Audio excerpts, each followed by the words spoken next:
অ্যাকশনে ত্রুটি না থাকায় সাকিবের উপর থাকা সব নিষেধাজ্ঞা তুলে নিয়েছে ইংল্যান্ডের কাউন্টি কর্তৃপক্ষ। চলতি মাসের শুরুতে ইংল্যান্ডের বার্মিংহামে লাফবরো ইউনিভার্সিটির মেডিকেল বিভাগে নিজের বোলিং অ্যাকশনের পরীক্ষা দেন সাকিব।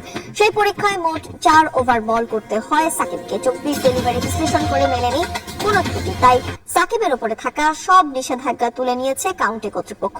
গত সেপ্টেম্বরের সাপের হয়ে ইংল্যান্ডে কাউন্টিতে মাত্র একটি ম্যাচ খেলেন সাকিব।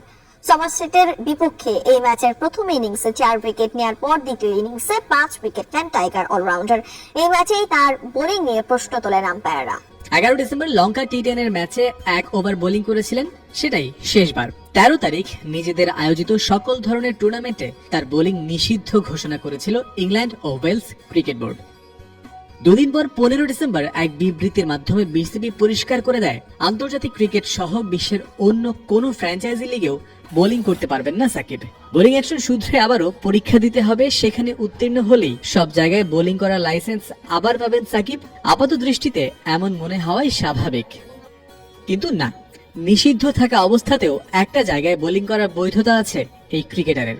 বিসিবির অধীনে আয়োজিত যে কোনো ঘরোয়া প্রতিযোগিতায় বোলিং করতে পারবেন সাকিব, যা লেখা আছে ইন্টারন্যাশনাল ক্রিকেট কাউন্সিলের নিয়মের মধ্যেই। আইসিসি অবৈধ বোলিং অ্যাকশন সংক্রান্ত নীতিমালার 11.3 নম্বর অনুচ্ছেদ বলছে, একটা ক্রিকেট বোর্ড যদি অবৈধ বোলিং অ্যাকশনের জন্য কোনো বোলারকে নিষিদ্ধ করে, তখন আন্তর্জাতিক ক্রিকেট ও অন্যান্য সব দেশের ঘরোয়া প্রতিযোগিতায় সেই শাস্তি স্বয়ংক্রিয়ভাবেই কার্যকর হবে। তবে নির্দিষ্ট ওই ক্রিকেটারের নিজ দেশের ঘরোয়া ক্রিকেটে বোলিং করার ক্ষেত্রে ছাড় দেয়া আছে। অবৈধ অ্যাকশনের কারণে কারো বোলিং নিষিদ্ধ হলে তা একা একা কাজ করে শোধরানো বেশ কঠিন হয়ে পড়তে পারে তার জন্য। সেক্ষেত্রে ম্যাচ খেলে অ্যাকশন শোধরানোর কাজ তুলনামূলক সহজ হয় বোলারের জন্য। এ কারণেই এমন নিয়ম রেখেছে আইসিসি। তাদের অবৈধ বোলিং অ্যাকশন সংক্রান্ত অন্য একটি ধারা বলছে, নিষিদ্ধ হওয়া সত্ত্বেও একজন বোলারকে তার নিজ দেশের জাতীয় ক্রিকেট ফেডারেশন নির্দিষ্ট সীমা বজায় রেখে ঘরোয়া প্রতিযোগিতায় বোলিং করার অনুমতি দিতে পারবে।